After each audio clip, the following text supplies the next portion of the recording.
Jonas, capítulo de número 2, nós faremos a leitura do verso de número 1 até o verso de número 10, falando sobre Jonas e a oração. No último domingo que eu estive aqui expondo a palavra, a gente pensou um pouco sobre o capítulo 1, falando sobre a rebelião de Jonas, quando ele se revoltou contra Deus e disse que não iria cumprir a sua missão.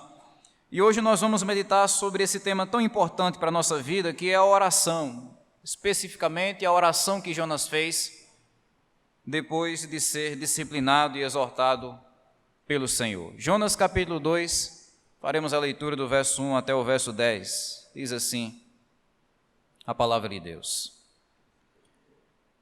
Então Jonas, no ventre do peixe, orou ao Senhor, seu Deus, e disse: na minha angústia clamei ao Senhor, e ele me respondeu. Do ventre do abismo gritei, e tu ouviste a minha voz. Pois me lançaste nas profundezas, no coração dos mares, e a corrente das águas me cercou. Todas as tuas ondas e as tuas vagas passaram sobre mim. Então eu disse: estou excluído da sua presença. Será que tornarei a ver o teu santo templo? As águas me cercaram até a alma, o abismo me rodeou, e as algas se enrolaram na minha cabeça.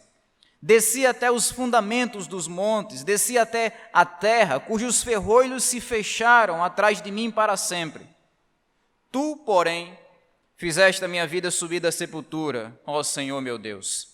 Quando dentro de mim desfalecia a minha alma, eu me lembrei do Senhor, e subiu a ti a minha oração no teu santo templo.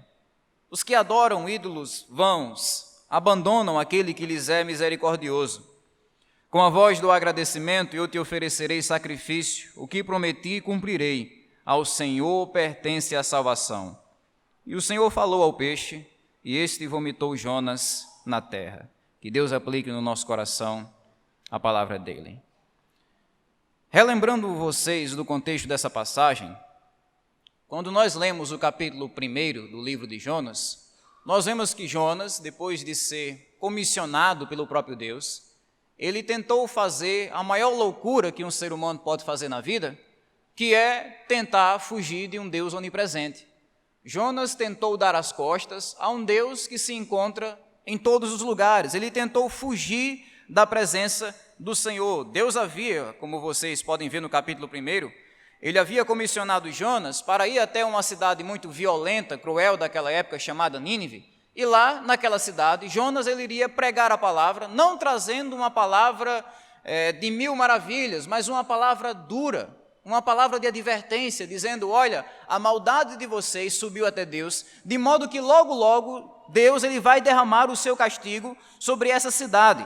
Quando Jonas recebe essa missão de Deus, ele desobedece ao Senhor, ele tenta abandonar a sua missão, até que, no meio daquela rota de fuga, num episódio bastante conhecido da história de Jonas, quando ele está fugindo do Senhor em um barco, Deus ele envia uma grande tempestade e Jonas ele é atirado no mar como resultado da sua desobediência contra Deus. O resumo do capítulo 1 do livro de Jonas é justamente ele tentando fugir de Deus.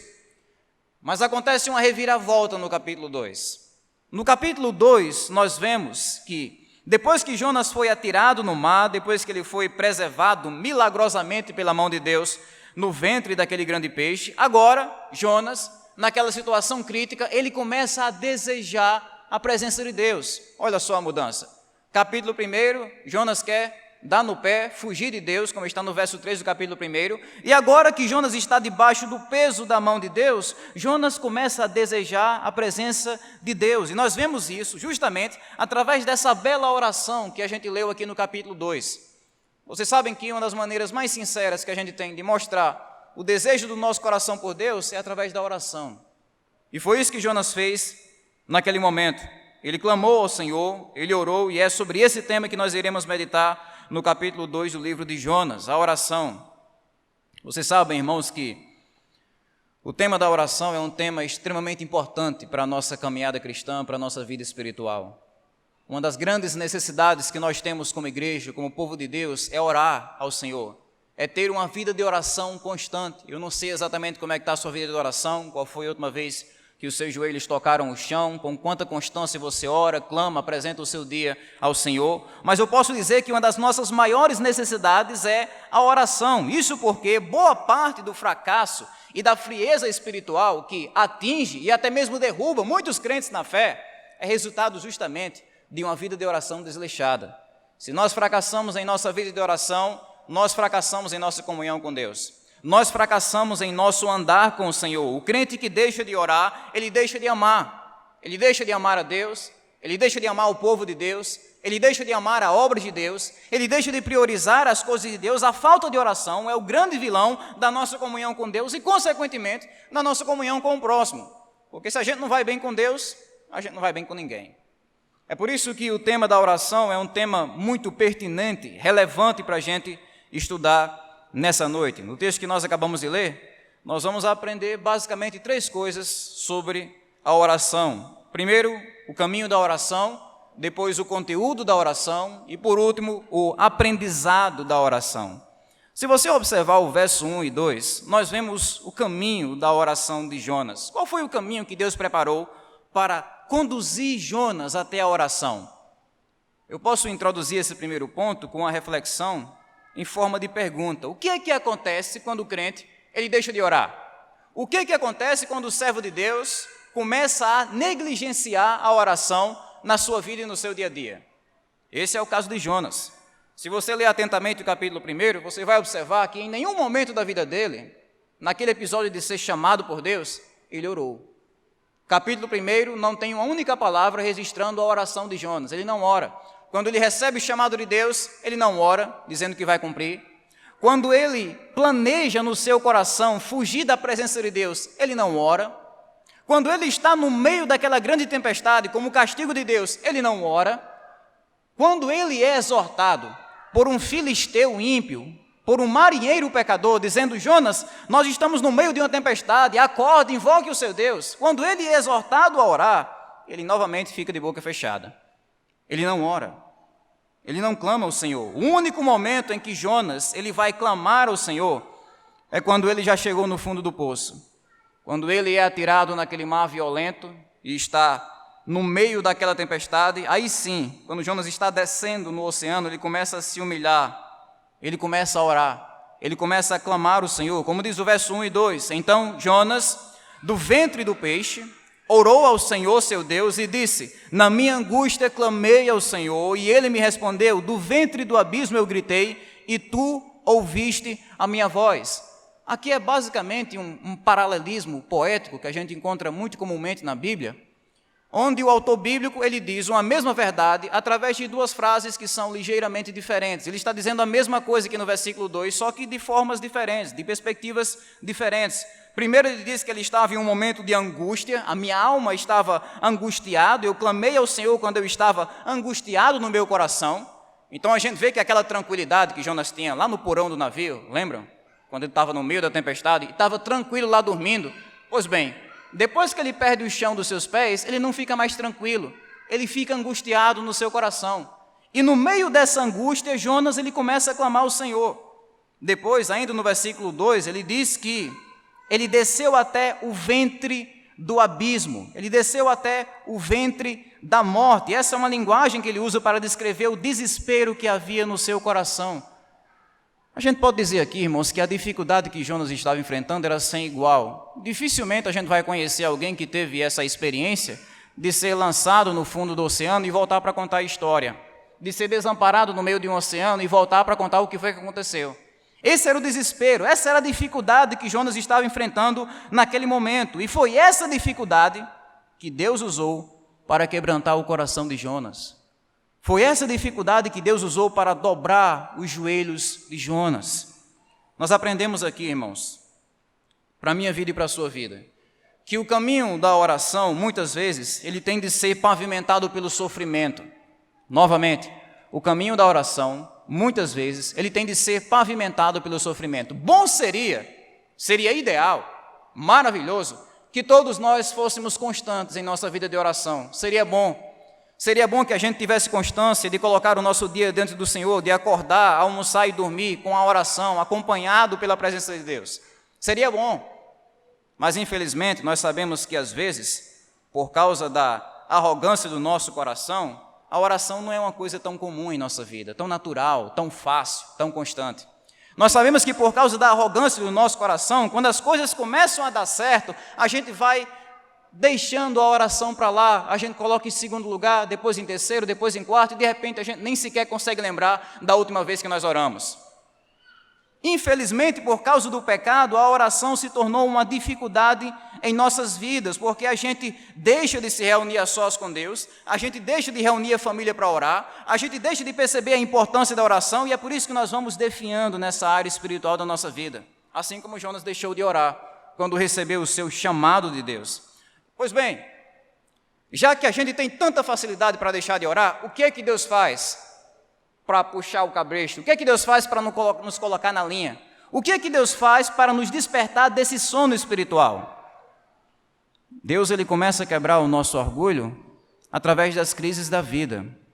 Deus, ele começa a permitir que dificuldades venham a afligir o nosso coração, a fim de que a gente entenda que a gente precisa dele, que nós não somos suficientes, que nós não podemos andar por nós mesmos, pelas nossas próprias forças. Ele começa a permitir vários tipos de dificuldades, crises, a fim de que a gente entenda que nós não podemos depender de absolutamente nada nesse mundo, senão dele. Ou seja, assim como Deus usou aquela grande tempestade para quebrar o orgulho de Jonas e levar ele aos seus joelhos, à oração, Deus também usa as dificuldades que enfrentamos em nosso dia a dia, para que nós aprendamos a depender unicamente dele. O caminho da oração muitas vezes tem de ser pavimentado pelo sofrimento. Quando você estiver enfrentando algum tipo de dificuldade na sua vida, vale a pena você parar e refletir no seu próprio coração. Será que Deus não está usando esse tipo de dificuldade para me alertar sobre alguma coisa?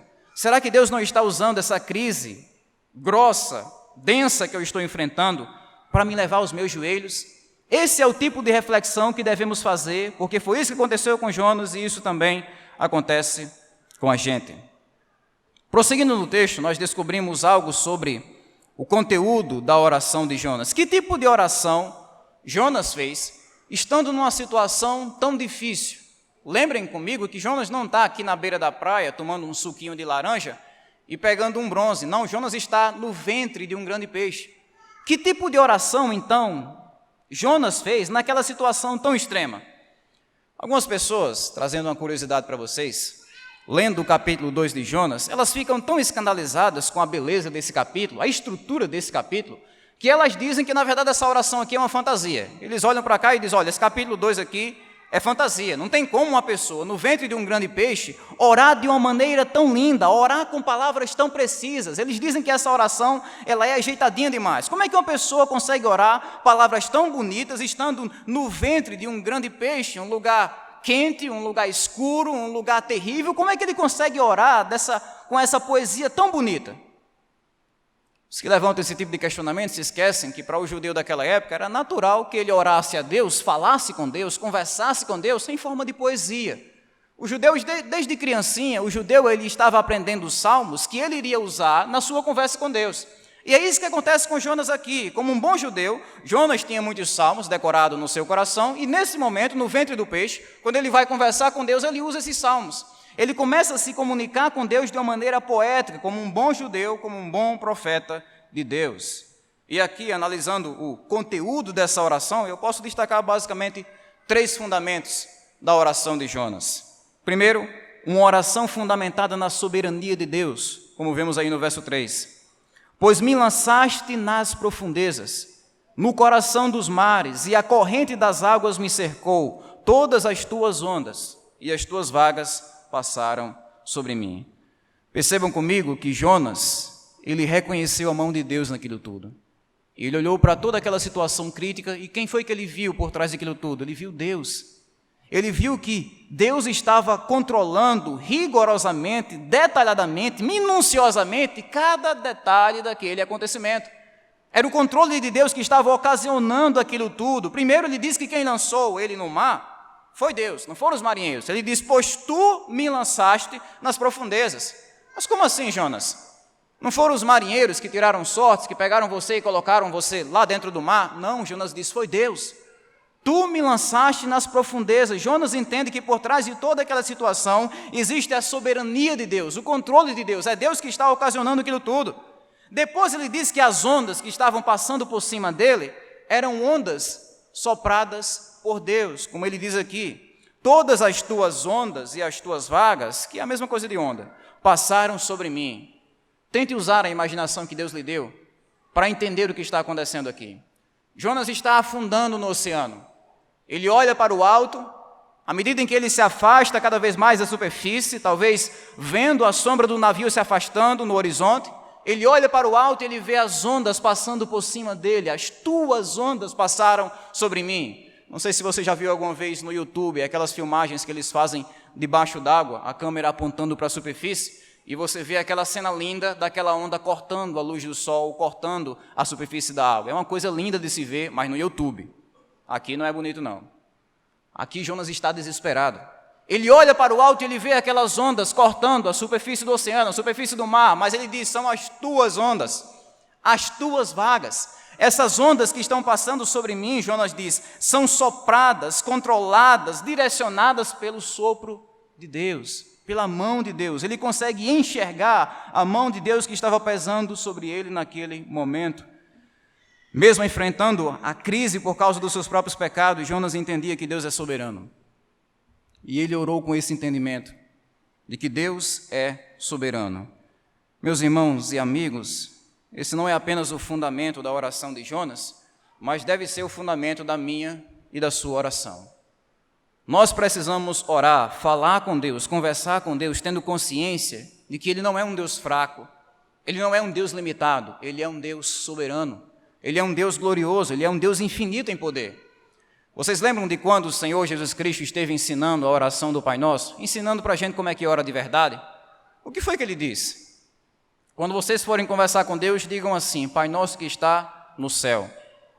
Deus está no céu. É a primeira coisa que você deve entender quando você se ajoelha para falar com Deus. Você está falando com Deus que está no céu, aquele Deus que está não sentado no chão, não, Ele não está sentado no chão, Ele está sentado no alto e sublime trono no céu. Ele domina sobre tudo, Ele domina sobre todos, Ele governa cada detalhe do universo, cada partícula, cada molécula, cada átomo, Ele governa tudo, absolutamente tudo. Nós falamos com esse Deus que está no céu, nós falamos com esse Deus que é entronizado entre os serafins, entre os querubins, entre os anjos, nós falamos com esse Deus que criou um universo sem a mínima dificuldade. Ele é o nosso Pai que está no céu, Ele é soberano. É a primeira consciência que nós temos na oração, nós estamos falando com Deus que controla todas as coisas. Os acontecimentos da nossa vida não são resultados da sorte e do acaso, são resultados da mão de Deus. As dificuldades que nós enfrentamos, todas elas são meticulosamente reguladas por Deus. Ele diz até onde vai essa dificuldade. As vitórias que nós temos também, que alegram o nosso coração, são concedidas pela mão de Deus, a graça dEle.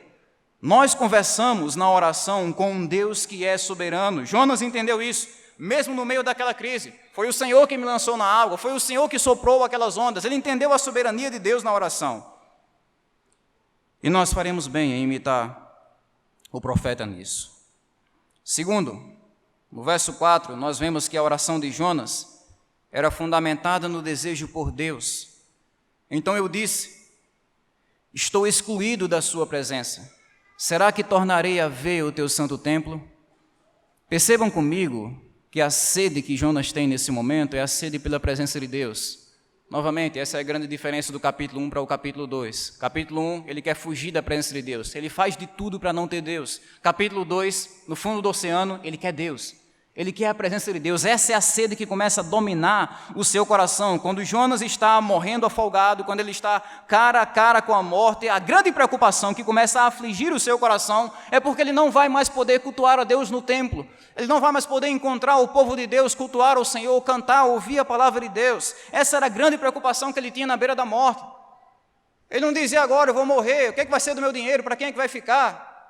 O que é que vai ser das minhas posses, dos meus terrenos, o que é que vai ser da minha família, o que é que vai ser do meu emprego, como é que vai ser, eu nunca mais vou voltar para casa. Não era essa a preocupação dele. A preocupação que começou a sugar, a assaltar o coração de Jonas, naquele momento em que ele estava morrendo afogado, à beira da morte, era essa. Eu não vou mais poder cultuar em Sião. Ele estava preocupado justamente com essa sede de Deus, e vale a pena a gente refletir sobre o nosso coração nesse ponto. Como é que eu me comportaria se eu estivesse a poucos segundos da morte? Como é que você se comportaria se você estivesse a poucos segundos de morrer? Qual seria a preocupação que mais pesaria no seu coração naquele momento? Quando Jonas estava na beira da morte, a grande preocupação dele, nós vemos aqui. E qual seria a nossa? Se a gente estivesse no mesmo lugar de Jonas, qual seria a grande preocupação na beira da morte? O emprego, a família, o dinheiro, os negócios, os bens materiais, os amigos? Isso aí é algo que só você pode responder. Mas aqui eu posso apresentar o exemplo de Jonas. A maior preocupação dele, na hora da morte, era a adoração a Deus. Ele estava preocupado com isso, que a morte iria afastar ele da oportunidade de louvar a Deus com a igreja, com o povo de Deus. Será que na hora da morte a gente se preocuparia com isso? Deus, e agora, Deus? Eu não vou mais poder voltar lá na igreja batista para cantar o Senhor, para cultuar, para te exaltar, para ouvir sua palavra, e agora? Eu vou abandonar isso aqui na terra? Ou será que a gente estaria preocupado com outras coisas? Meu Deus, e agora? Eu não vou mais poder acompanhar aquela sequência de filmes que eu tanto gosto, aquela série lá na Netflix. Eu não vou mais poder acompanhar aquela banda. Qual seria a preocupação que nós teríamos no nosso coração se estivéssemos na beira da morte? A sede de Jonas era essa, a sede por Deus, a sede pela presença de Deus. E esse sentimento, essa sede por Deus, resume uma das coisas mais importantes na oração. O que é oração? Oração é você expressar seu desejo por Deus. Isso é oração. É você dizer: Deus, eu quero o Senhor, eu quero caminhar contigo, não quero caminhar sozinho, eu quero o Senhor ao meu lado. Em qualquer coisa da sua vida é você mostrar o seu desejo por Deus. Eu digo isso porque existe muita gente que até ora, mas ora da maneira errada. Pessoas que se aproximam da oração para desejar qualquer coisa, menos Deus. Pede emprego, pede segurança, pede saúde para a família, pede dinheiro, pede estabilidade profissional, pede conquistas materiais, pede tudo isso, mas não pede Deus, não pede comunhão com Deus. Não é que é errado você orar pelas coisas que você precisa no seu dia a dia. Há um lugar para isso na oração. Jesus disse: o pão nosso de cada dia nos dá hoje. Tem um lugar para isso. Mas primeiro vem, santificado seja o seu nome. Primeiro vem, venha a nós o seu reino. Primeiro vem, seja feita a sua vontade. O centro da oração não são nossos desejos pessoais, nossos sonhos pessoais. O centro da oração deve ser Deus. O problema é que muitas vezes a gente se aproxima de Deus como se Ele fosse uma espécie de gênio da lâmpada mágica. Lembra daquele desenho? Esfrega a lâmpada e de repente o gênio aparece e você tem a oportunidade de fazer 3 desejos. Pode pedir qualquer coisa que Ele atende. E muitas vezes tem muito crente que acha que Deus é um tipo de gênio da lâmpada mágica e basta ele esfregar um pouco o joelho no chão e ele pode pedir qualquer coisa para Deus conceder. Mas, irmãos, a Bíblia diz que o desejo mais sincero que devemos manifestar na oração é o nosso desejo por Deus, não por uma coisa que Ele pode dar, mas Ele mesmo. O nosso desejo por Deus. Do verso 5 ao 6, nós vemos que a oração de Jonas era fundamentada também na misericórdia de Deus. Ele diz: as águas me cercaram até a alma. Esses versículos são incríveis. O abismo me rodeou e as algas se enrolaram na minha cabeça, desci até os fundamentos dos montes, desci até a terra, cujos ferrolhos se fecharam atrás de mim para sempre. Tu, porém, fizeste a minha vida subir da sepultura, ó Senhor meu Deus. Esses versos aqui, irmãos, eles marcam a descrição mais vívida e clara que Jonas faz da sua aflição quando estava morrendo afogado. É uma descrição rica em detalhes. Se você pegar esses versículos aqui e colocar nas mãos de um artista profissional, um cara muito bom mesmo, com tinta, pincel e tela, com certeza ele vai ter uma riqueza de detalhes para registrar naquele quadro. Percebam o que Jonas está dizendo aqui. Primeiro ele diz que o mar aprisionou o corpo dele, aprisionou a alma dele. A gente imagina o corpo minúsculo de Jonas no meio de toneladas e toneladas e milhares de litros no oceano e o corpo minúsculo de Jonas sendo esmagado. É como se o mar estivesse prendendo o corpo de Jonas. Aí ele começa a descer no oceano e as algas, é aqueles matozinhos, né, que ficam enrolando o nosso corpo quando a gente está na praia, um negócio bem chato. Jonas diz que as algas começaram a se enrolar na cabeça dele, é como se ele estivesse sendo abraçado pela própria morte, à medida em que ele está descendo às profundezas do oceano. Ele diz também que a descida dele ao oceano foi tão profunda que ele chegou até os fundamentos do monte. É uma linguagem forte, eu não sei exatamente quantos metros Jonas desceu e o quanto Deus preservou o corpo dele da pressão do mar. Mas é uma linguagem forte. Eu desci até os fundamentos dos montes. Ele diz que sentiu que as portas da morte se fecharam atrás dele, com ferrolhos grossos. Não sei se você já teve o desprazer de ser trancado em alguma sala, e quando você é trancado, você escuta o ferrolho do outro lado batendo. Foi isso que Jonas sentiu naquele momento. Ele foi trancado, acurralado, aprisionado, enjaulado pela morte, e ele viu o ferrolho batendo. Ele não iria sair dali. Esse era o sentimento de desespero que estava assaltando o coração de Jonas.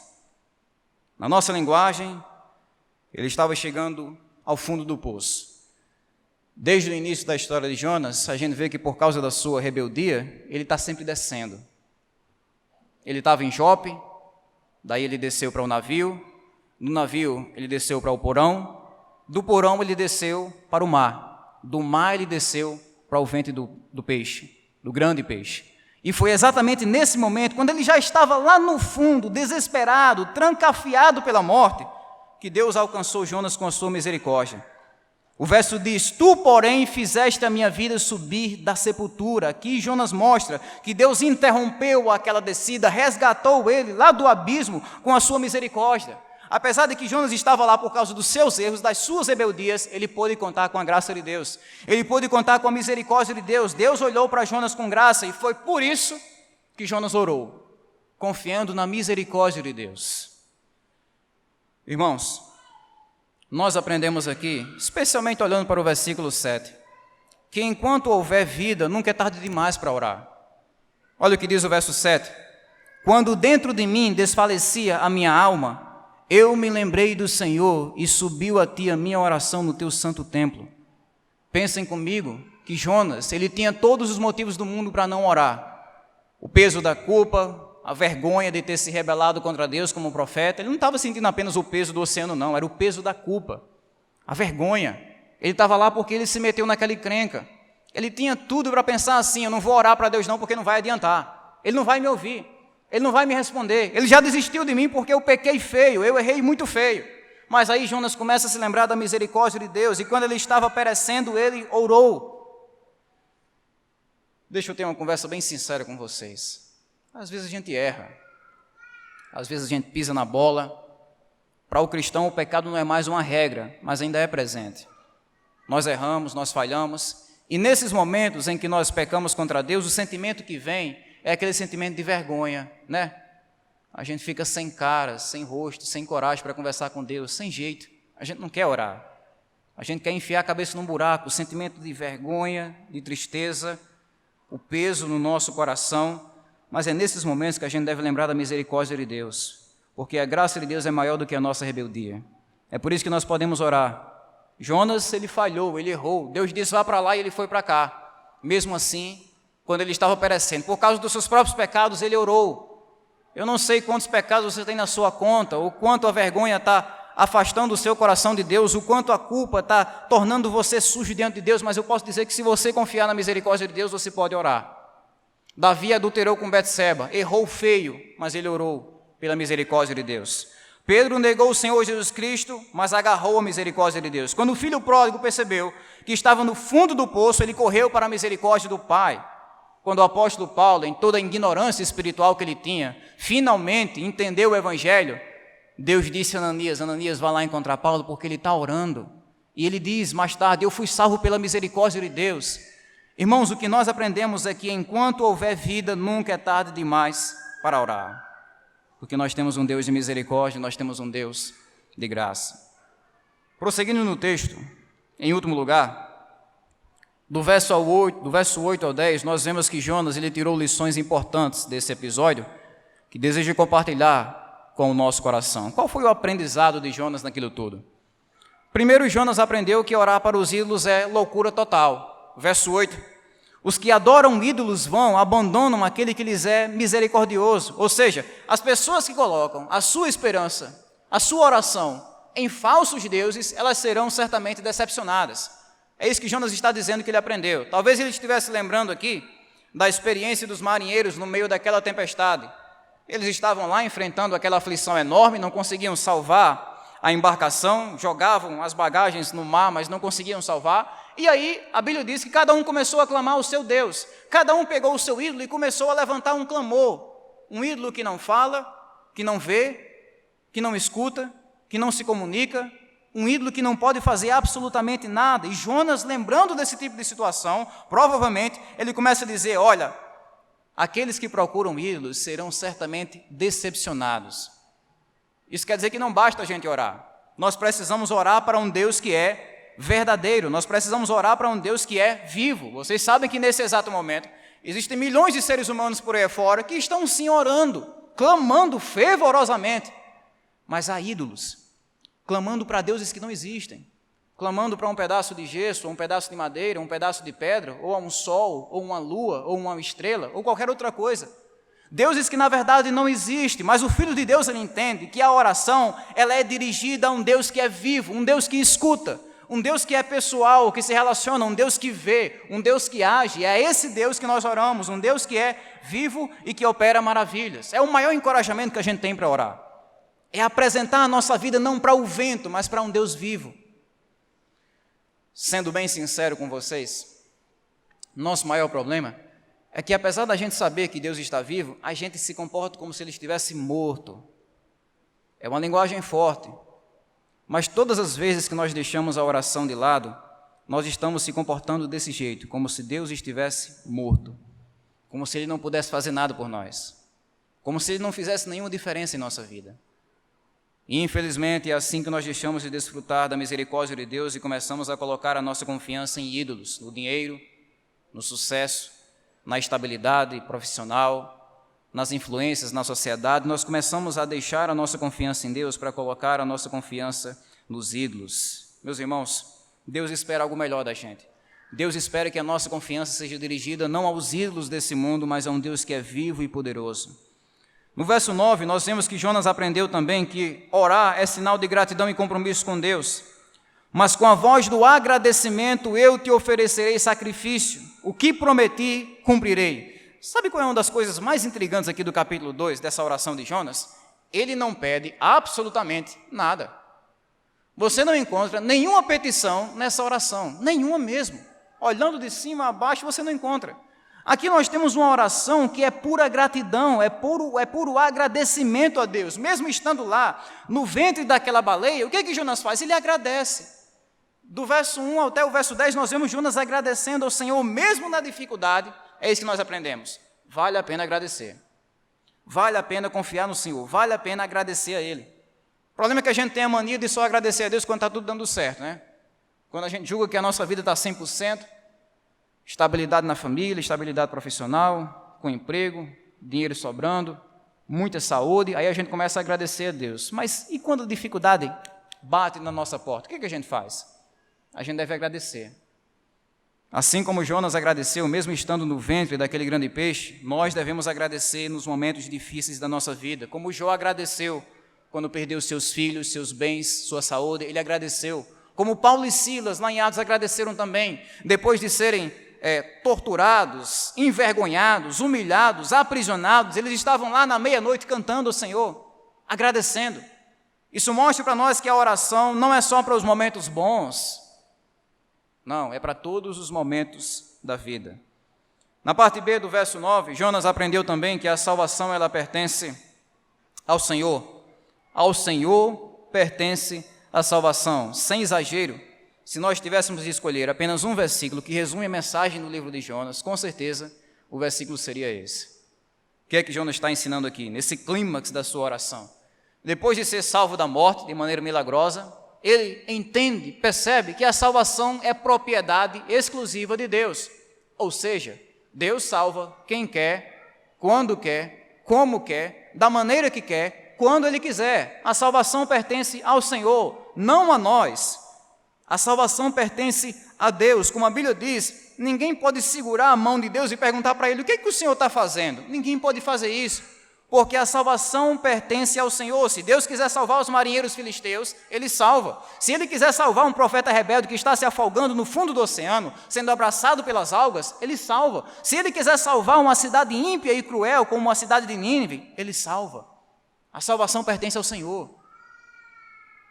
É claro que no decorrer do livro de Jonas, ele ainda vai relutar muito com essa verdade divina. Mas já de agora ele começa a entender que Deus é soberano na salvação. Em último lugar, no verso 10, Jonas aprendeu que quem ora recebe resposta. E o Senhor falou ao peixe, e esse vomitou Jonas na terra. literalmente aquele peixe, depois de passar 3 dias com Jonas indigesto no seu ventre, ele vomitou Jonas. É uma linguagem meio dura, mas é a linguagem mesmo do texto. Ele vomitou Jonas. Às vezes a gente lembra do sofrimento de Jonas, mas lembra também do sofrimento do peixe. 3 dias lá, 3 noites, com Jonas na sua barriga, no seu ventre. Sofrimento grande. E a Bíblia diz que essa foi a resposta de Deus à oração de Jonas. Ele libertou Jonas daquela crise.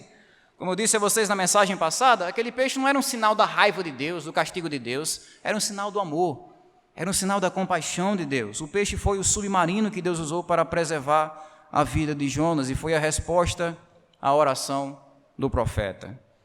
Em todo esse processo, Jonas ele aprendeu o valor da oração, a importância da oração. Resumindo para vocês tudo que a gente viu aqui no capítulo 2, primeiro a gente aprende que as dificuldades da vida muitas vezes são utilizadas por Deus para nos conduzir à oração, quebrar o nosso orgulho, quebrar a nossa arrogância, baixar a nossa bola e nos tornar dependentes de Deus. Segundo, nós aprendemos que a oração que agrada a Deus, ela é fundamentada na soberania de Deus. A gente ora sabendo que Deus é soberano. A gente ora também manifestando o desejo por Deus, não só pelas bênçãos de Deus, mas pelo próprio Deus, pela pessoa de Deus. E oramos também confiando no Senhor. Quando você errar, falhar e sentir que Deus não vai ouvir sua oração, lembre do capítulo 2 de Jonas. Ele errou, falhou, mesmo assim confiou na misericórdia de Deus, clamou e foi atendido. E em terceiro, nós aprendemos que procurar os ídolos é inútil. Precisamos de um Deus vivo, precisamos de um Deus atuante. Nós aprendemos que a gente não precisa apenas agradecer a Deus quando tudo está bem. Mesmo no ventre do peixe, a gente pode agradecer, tendo a certeza de que quem ora recebe a resposta. Assim como Deus salvou Jonas daquela situação de morte, em resposta à sua oração. Porque a salvação ela pertence ao Senhor e nós curvamos o nosso coração diante de Deus em humildade, porque a salvação pertence a Ele e não a nós. Cabe a gente, irmãos, aplicar esses princípios bíblicos em nossa vida e fomentar, fortalecer, alimentar a nossa vida de oração com essas promessas de Deus. Na história de Jonas, nós fazemos basicamente isso.